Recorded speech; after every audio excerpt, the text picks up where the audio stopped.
Bienvenidos caminantes en busca de la verdad. Hoy estamos estrenando la segunda temporada de la serie Descubre la Verdad y quiero agradecer a todos nuestros seguidores que nos han acompañado en este viaje. Este mes llegamos a los 1000 suscriptores y en gratitud a todos ustedes estamos preparando una serie para que aprendan a leer y escribir hebreo en 7 sesiones. Esa es nuestra meta.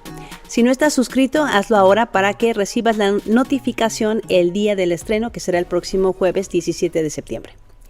Muy bien, toma papel y pluma porque vas a necesitar estudiar esto con calma verso a verso. El tema del que hablaremos hoy tiene que ver con las 7 fiestas bíblicas. Este video se graba a unos días de la fiesta de las trompetas y me pareció que sería muy especial comenzar la segunda temporada de nuestra serie analizando el maravilloso mensaje profético detrás de esta fiesta tan importante. Empecemos respondiendo a esta pregunta. ¿Cuál es el significado de la palabra fiesta en la Biblia?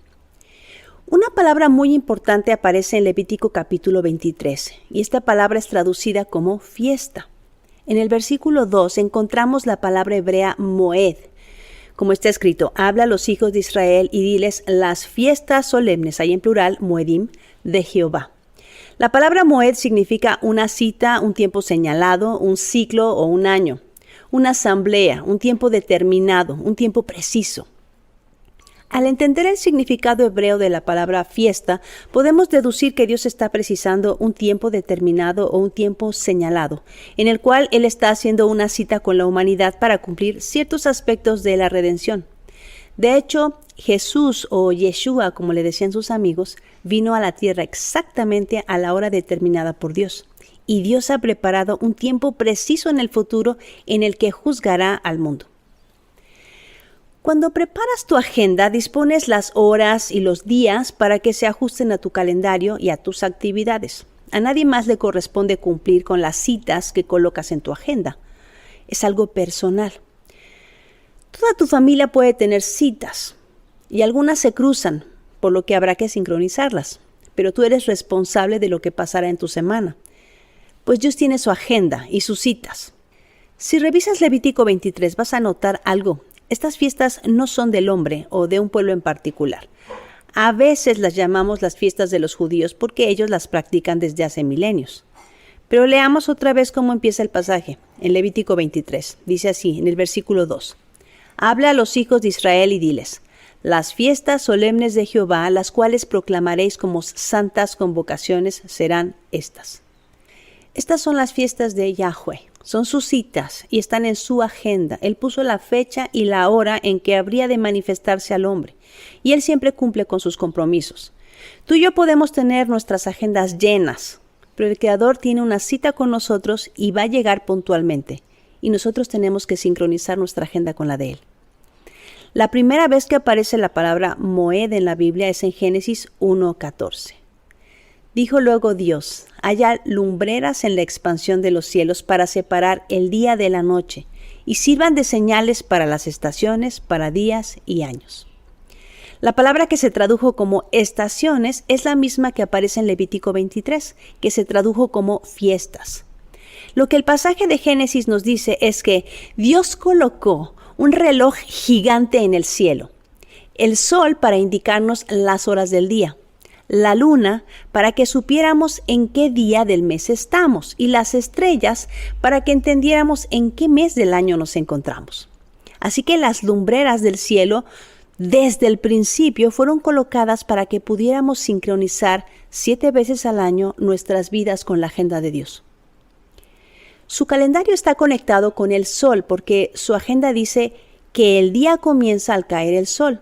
Y algunas citas tienen una hora exacta para que suceda. Por ejemplo, el sacrificio del Cordero de Pascua tiene que suceder el 14 de Aviv o 14 de Nisán entre las 2 tardes. La primera tarde en el calendario de Dios es a las 12 del día. La segunda tarde sucede a las 6 de la tarde para nosotros. Por lo tanto, a las 3 de la tarde o la hora novena, entre las 2 tardes es justo cuando el Cordero de Dios, que quita el pecado del mundo, gritaba, consumado es, y entregaba el Espíritu. El calendario de Dios es lunar porque la luna nos dice el día del mes en que estamos. La luna nueva nos dice que es primero del mes y la luna llena nos indica que estamos en el día 15 del mes. Y las constelaciones nos dicen si estamos en el primer mes o en el séptimo. Por ejemplo, en el mes de la Pascua, en el cielo se ve la constelación del Carnero. Y en el séptimo mes, en el cielo se ve la constelación de la Virgen. Hay 4 cosas que son muy importantes entender en cuanto a las fiestas bíblicas. Primero, todas las fiestas son tanto históricas como proféticas, es decir, la primera vez que sucede la fiesta nos recuerda un momento preciso en la vida de Israel, pero también nos apunta a un momento en el futuro. Por ejemplo, Israel fue rescatado de Egipto la noche de la primera Pascua, en la que la sangre del cordero fue derramada en los dinteles para salvar la vida de los primogénitos. Ese es el cumplimiento histórico de la fiesta de Pascua o Pesaj. Pero proféticamente apuntaba el día en el que Mesías moriría como un cordero, justo en la fiesta de Pascua. Jesús moría en la cruz para liberarnos de la esclavitud, ya no de Egipto, sino del pecado. La segunda cosa que revelan las fiestas es que todas nos enseñan acerca del Mesías. Todas.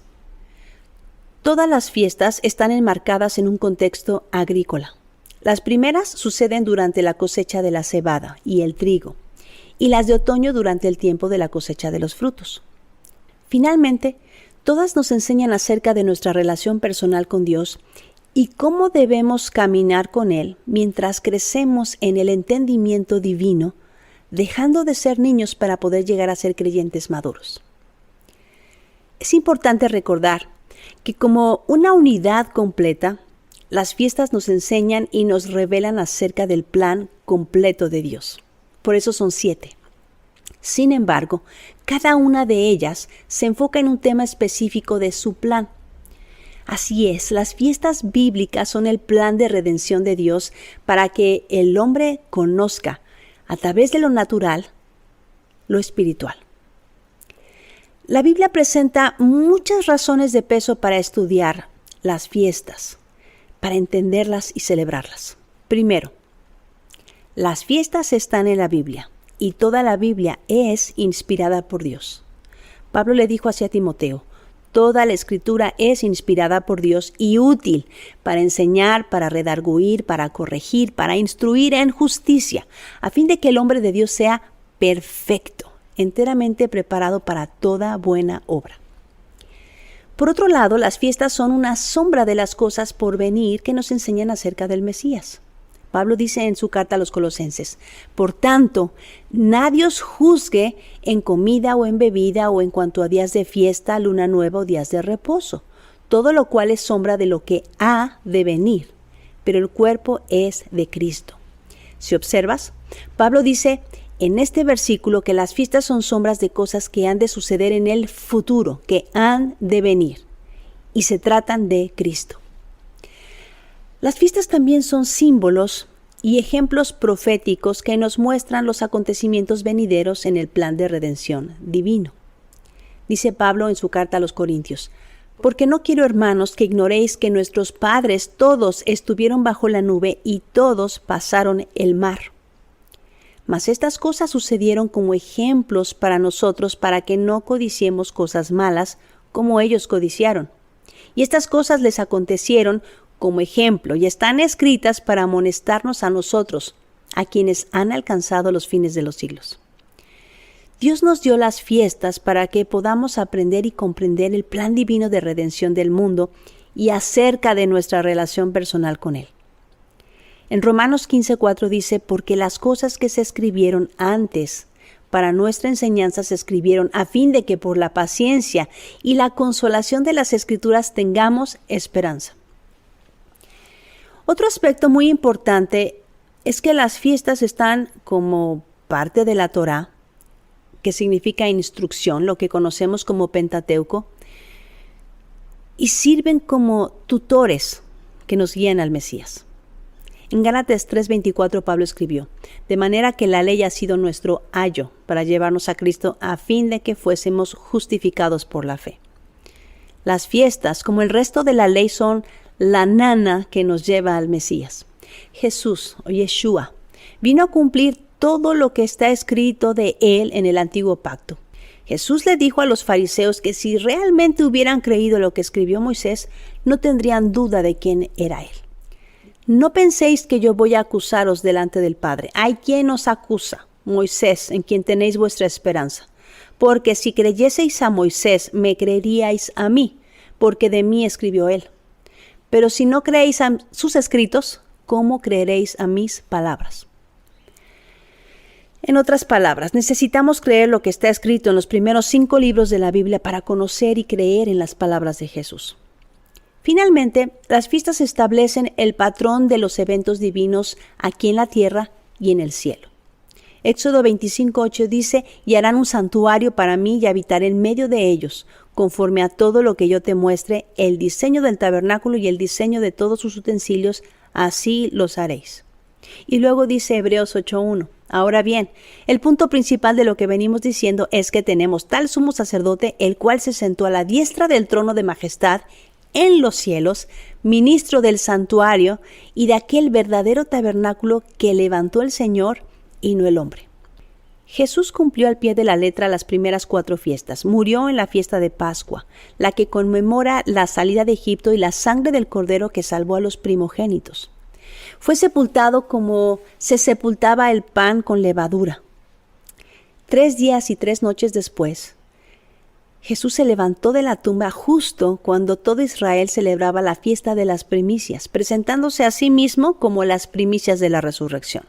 Y eso no fue todo. Como dice la ley de Dios, envió a sus discípulos a esperarlo en Jerusalén. Y mientras oraban y se preparaban para la fiesta de las semanas, o Shavuot, el Espíritu Santo descendió para escribir la ley de Dios en sus corazones, en la misma fiesta de Pentecostés que nos recuerda cuando Moisés descendió del Sinaí con las tablas de la ley. Ahora la ley ya no estaría en tablas de piedra, ahora estaría en las tablas del corazón del creyente. Hoy no voy a profundizar más sobre las primeras 4 fiestas porque estamos a vísperas de las fiestas de otoño y quiero aprovechar la ocasión para revisar contigo solamente la fiesta de las trompetas. De la misma manera como las 4 festividades de primavera están conectadas a la primera venida de Cristo, las 3 últimas, las de otoño, están conectadas con la segunda venida del Mesías. Estas últimas tienen lugar en el 7º mes. En el mes de la plenitud, es lo que representa el número 7 en la Biblia, lo completo, lo perfecto. Si el patrón que es tan evidente en las fiestas de primavera es correcto y se cumplió al pie de la letra, las de otoño también se cumplirán en su día. Las fiestas de otoño traerán la plenitud al plan de Dios para rescatar a la humanidad. La primera fiesta de otoño es la fiesta de las trompetas. Tiene lugar en el primer día del 7º mes, que es el mes de Tishri. Dice Levíticos 23:24, habla a los hijos de Israel y diles, en el mes 7º, al primero del mes, tendréis día de reposo, una conmemoración al son de trompetas y una santa convocación. Ningún trabajo de siervos haréis y ofreceréis ofrenda encendida a Jehová. No tenemos mucho detalle de lo que hay que hacer en esta fiesta, solo hay 2 sencillas instrucciones. La primera es hacer sonar la trompeta, en hebreo se dice shofar. El primer día del 7º mes se anuncia con el sonido del shofar. Ese es el mandamiento. El shofar es una trompeta especial hecha de cuerno de carnero. El shofar se tocaba en el antiguo Israel por diversas razones. Si había peligro, si se estaba proclamando información importante, si el rey estaba llegando a visitar al pueblo. El inicio del mes se anunciaba al sonido del shofar y por supuesto en la fiesta de las trompetas entonces se soplaba el shofar. La segunda instrucción, además de tocar el shofar, era reposar, mientras se ofrecían los sacrificios en el altar. Es decir, la fiesta de las trompetas es un día de reposo. En todo el Nuevo Testamento se promete que el retorno de Jesús estará acompañado por el sonido de la trompeta, del shofar. En el libro de Apocalipsis, al sonar la 7ª trompeta, el Mesías retorna a la tierra. El shofar está diseñado para despertarnos y ponernos listos para la segunda venida del Mesías y los otros eventos conectados con el 7º mes. Primera de Tesalonicenses 4 dice, porque el Señor mismo, con voz de mando, con voz de arcángel y con trompeta de Dios, descenderá del cielo y los muertos en Cristo resucitarán primero. En Apocalipsis 11 dice, el séptimo ángel tocó la trompeta y hubo grandes voces en el cielo que decían, los reinos del mundo han venido a ser de nuestro Señor y de su Cristo, y Él reinará por los siglos de los siglos. La fiesta de las trompetas a través de la historia ha adquirido muchos nombres. Se le conoce como Teshuvah o la fiesta del arrepentimiento. También se le llama Yom Teruah, que también se traduce como el día del despertar o fiesta de trompetas. También se le conoce como Yom Hadin o el día del juicio, Hamelech o la coronación del rey. Los hebreos también llaman a esta fiesta como Yom HaZikaron o el día del memorial. Los antiguos ancianos de Israel le llamaban el tiempo de la angustia de Jacob o los dolores de parto del Mesías. Otro título de la fiesta es la apertura de las puertas. Y un nombre que me parece muy especial que usan los judíos para referirse a la fiesta es Kiddushin, Nesu'in o la ceremonia de boda. Esta fiesta también se le conoce como la resurrección de los muertos, Natsal en hebreo, que significa el arrebatamiento. La última trompeta o shofar. Otro nombre que le dan es Yom HaKeseh, el día escondido o el día de quien nadie sabe el día y la hora. Y este último título es muy interesante. Los judíos desde la diáspora comenzaron a celebrar esta fiesta durante 2 días, dada la incertidumbre de celebrar la fiesta en el día preciso fuera de Israel. Es la única fiesta que se celebra durante 2 días en Israel. Al igual que las demás fiestas, la incertidumbre se debía al calendario que dependía de la promulgación de la luna nueva, la cual designa el inicio de cada nuevo mes. Se complica por el hecho de que esta fiesta cae en Rosh Hodesh o luna nueva, cuando termina un ciclo de la luna y comienza el siguiente mes. La luna se oscurece completamente y no se declara el comienzo del mes hasta que 2 testigos avisan al sumo sacerdote que ya había aparecido la luna nueva o la silla de la luna. Así que nadie sabe con precisión cuándo comienza la fiesta. Hay que mirar al cielo y esperar la señal. A veces tarda un día, a veces 2. Jesús dijo que el día de su venida nadie sabía ni el día ni la hora, así como se conoce esta fiesta como Yom HaKeseh, el día escondido o el día de quien nadie sabe ni el día ni la hora. Mateo 24 registra, pero el día y la hora nadie sabe, ni aun los ángeles de los cielos, sino solo mi Padre. En el versículo 44 de Mateo 24 dice, velad, pues, porque no sabéis a qué hora ha de venir vuestro Señor.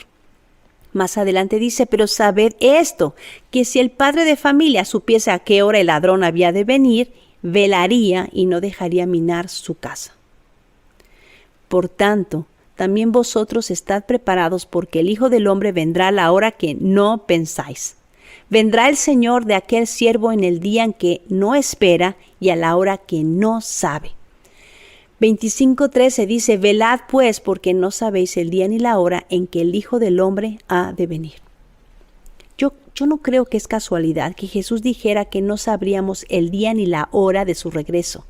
Si Él vendrá a la final trompeta, y esto se refiere a la última celebración de la fiesta de trompetas, que además concuerda con la 7ª trompeta de Apocalipsis, entonces solo quienes están velando y observando esta fiesta no estarán en oscuridad, porque han ensayado cada año y esperado el regreso del Rey. Pablo reitera que el regreso del Mesías será al sonar de la trompeta final. Mira cómo dice 1 Corintios 15. En un momento, en un abrir y cerrar de ojos, a la trompeta final, pues la trompeta sonará y los muertos resucitarán incorruptibles y nosotros seremos transformados. En todo el Nuevo Testamento se promete que el retorno de Jesús estará acompañado por el sonido de la trompeta. En el libro de Apocalipsis dice que a la 7ª trompeta el Mesías recogerá su cosecha. El shofar está diseñado para despertarnos y ponernos alertas, para la batalla, para la coronación del Rey, para llamarnos al arrepentimiento y para estar listos para la segunda venida del Mesías. Primera de Tesalonicenses 4 dice, porque el Señor mismo, con voz de mando, con voz de arcángel y con trompeta de Dios, descenderá del cielo y los muertos en Cristo resucitarán primero. Apocalipsis 11 dice, el séptimo ángel tocó la trompeta y hubo grandes voces en el cielo que decían, los reinos del mundo han venido a ser de nuestro Señor y de su Cristo, y Él reinará por los siglos de los siglos. Y si esta fiesta está asociada a la cosecha de los frutos de la tierra, es justo el contexto de la última trompeta que la profecía de Apocalipsis menciona.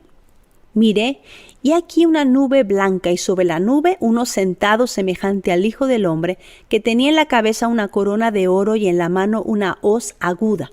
Y del templo salió otro ángel, clamando a gran voz al que estaba sentado sobre la nube, mete tu hoz y siega, porque la hora de segar ha llegado, pues la mies de la tierra está madura. Durante 9 días más, el pueblo tenía que examinarse y arrepentirse. La palabra en hebreo es aná, que significa afligirse, literalmente agachar la cabeza y suspirar por sus pecados. Si se habían extraviado de su camino, si se habían alejado de Dios, el propósito era que el pueblo se reconciliara con Dios. Para entonces, cuando llegara el día de expiación, en el día 10 del mes séptimo, cuando se celebra la fiesta de Yom Kippur o el día del perdón, estuvieran en paz con Dios. El profeta Isaías hace un llamado y usa estas dos analogías. Dice Isaías 58:1.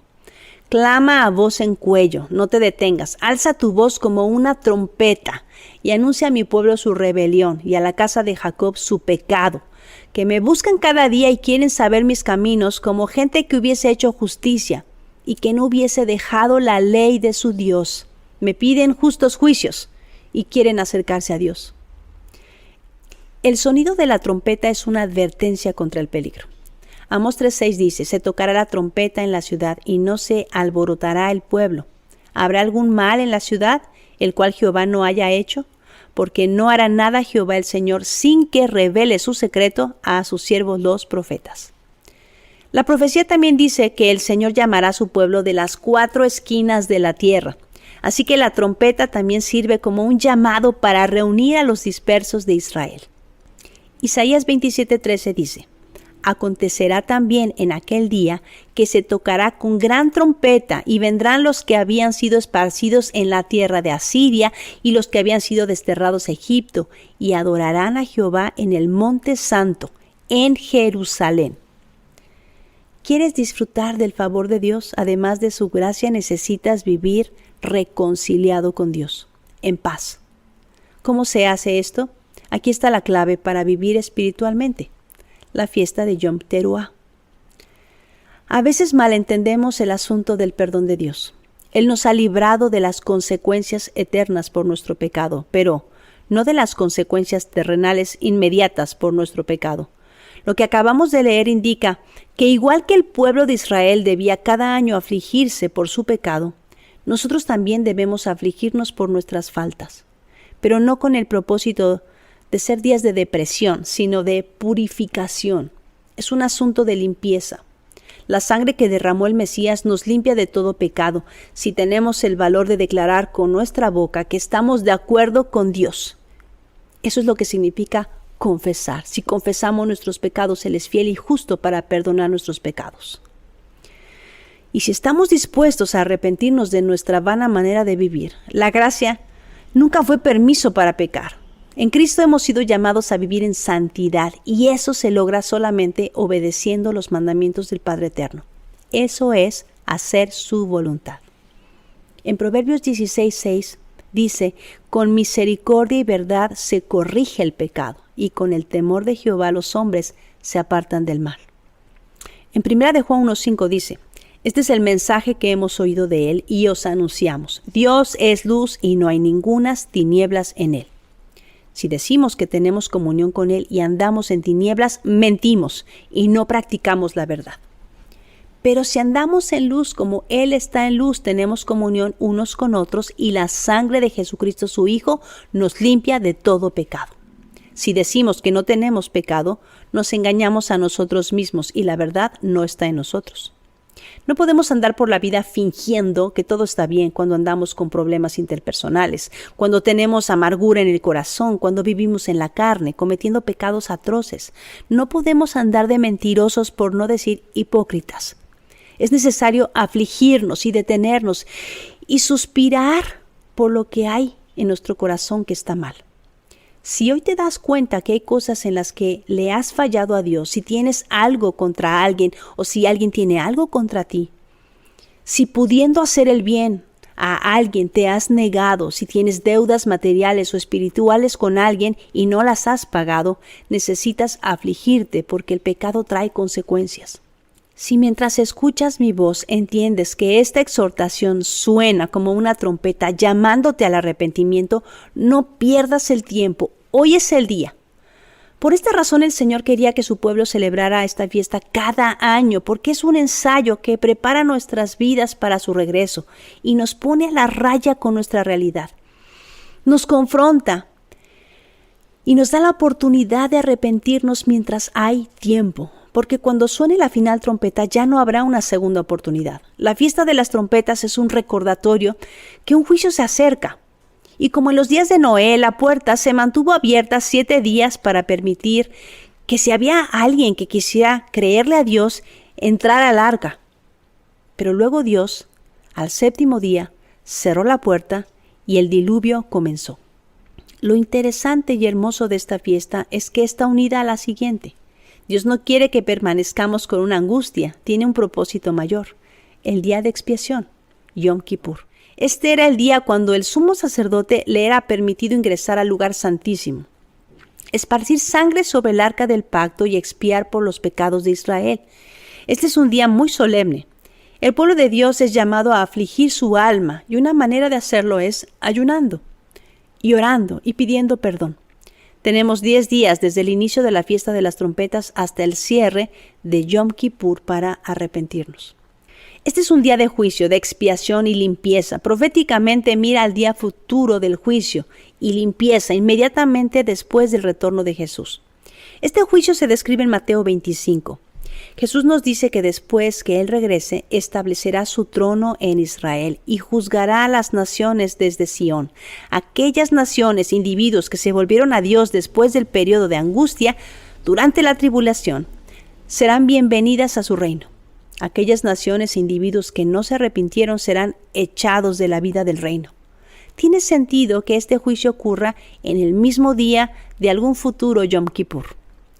Jesús dijo esto con respecto a su regreso.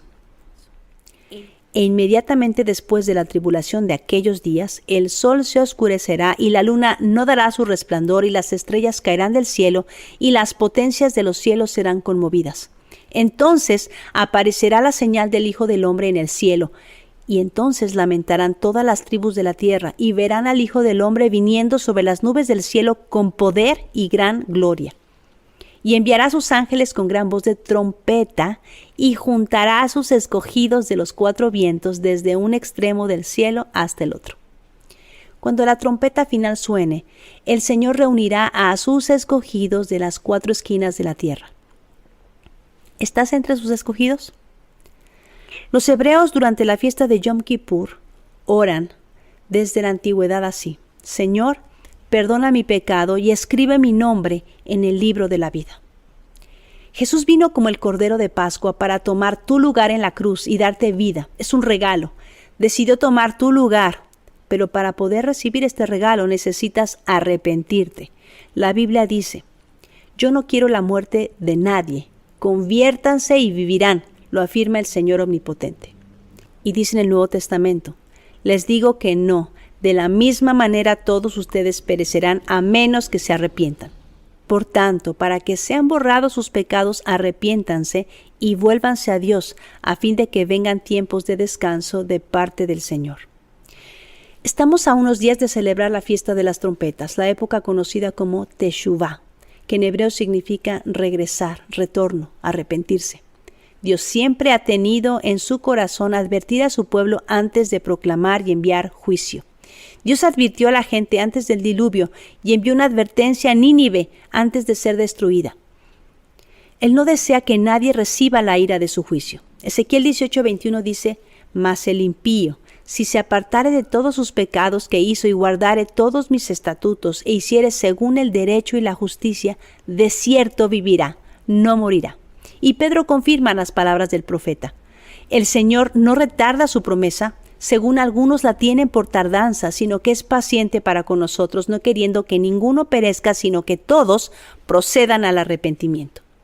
El sonido de la trompeta es un llamado a despertar del sueño. En la parábola de las 10 vírgenes, Jesús nos explica que habían 10 doncellas esperando al novio. Todas tenían lámpara, pero solo 5 tenían aceite. El novio en la boda hebrea es anunciado con el sonido de la trompeta. Pero el novio había tardado y las doncellas se habían quedado dormidas. Las que no tenían aceite le piden a las que sí tienen que les den un poco, pero ellas responden: si les damos también, nos va a faltar. Vayan a comprar aceite. Pero en lo que iban y compraban, el novio regresó, y las 5 prudentes entraron y la puerta se cerró. Cuando llegaron al lugar del banquete, tocaron y rogaron: Señor, ábrenos.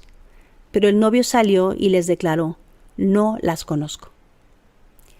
Si la palabra de Dios es nuestra lámpara, eso quiere decir que todas tenían lámpara, todas tenían palabra. ¿Cómo se obtiene entonces el aceite? Para poder tener aceite puro de olivo es necesario presionar el fruto. Mira, esto te va a encantar. Cuando Jesús, Yeshua, estaba en el huerto de Getsemaní, él tuvo la opción de hacer su voluntad o hacer la del Padre. Su oración fue: Padre, si es posible que pase de mí esta copa, pero que se haga tu voluntad y no la mía. Getsemaní en arameo, Getsemani, significa prensa de aceite. En ese huerto, el segundo Adán decidió hacer la voluntad del Padre. Así se obtiene aceite puro. Tú puedes tener lámpara y sabértela de memoria, pero es solo cuando tu fe es puesta a prueba, cuando tienes que decidir hacer entre lo que tú quieres o hacer la voluntad de Dios y ser obediente, que se probará que eres fiel, que tienes fe. Las 5 vírgenes imprudentes tenían palabra de Dios, pero no eran obedientes. Su fe estaba muerta y cuando llegó el novio, ya era tarde para comprar. No le puedes comprar a otra obediencia. Eso se practica cada día. Necesitamos la fiesta cada año porque se nos olvida que es salvo el que persevera. Jesús dijo en Mateo 24:12, y por haberse multiplicado la maldad, el amor de muchos se enfriará. Mas el que persevera hasta el fin, ese será salvo. Amar a Dios significa guardar sus mandamientos. Lo dice la Biblia por todos lados. Este pasaje de Mateo 24 dice que porque la maldad se multiplicó, el amor se enfrió. La palabra en griego es anomía y eso significa sin ley. Porque se multiplicó el vivir sin ley, en ilegalidad. El amor se enfría y por eso muchos duermen. Así como algunos extranjeros no estamos familiarizados, por ejemplo, con la fiesta americana del Día de Acción de Gracias, los creyentes modernos en Jesús estamos confundidos con el propósito de las fiestas bíblicas. Anhelo que hoy hayas entendido lo que significa esta fiesta y desees guardarla. Haz sonar el shofar este año, que tu boca se convierta en una trompeta que proclame que el Señor vuelve y que sin arrepentimiento no hay perdón de pecados. Reposa en el Señor. Que esta fiesta sea un llamado a dejar la vida vieja, a cambiar de dirección para vivir una vida en santidad, porque sin santidad nadie verá al Señor. Si esto es nuevo para ti, te ruego que no permitas que la disonancia cognitiva que causa escuchar información que confronta tus creencias o doctrinas te impida estudiar e investigar más. Examina y estudia a profundidad sobre este tema. Y te espero la próxima semana para que estudiemos y descubramos todos los misterios que guarda la fiesta del perdón, o Yom Kippur, para nuestra vida y futuro. Y recuerda, no dejes que nadie te diga lo que dice la Biblia. Léela por ti mismo. Que Dios te bendiga.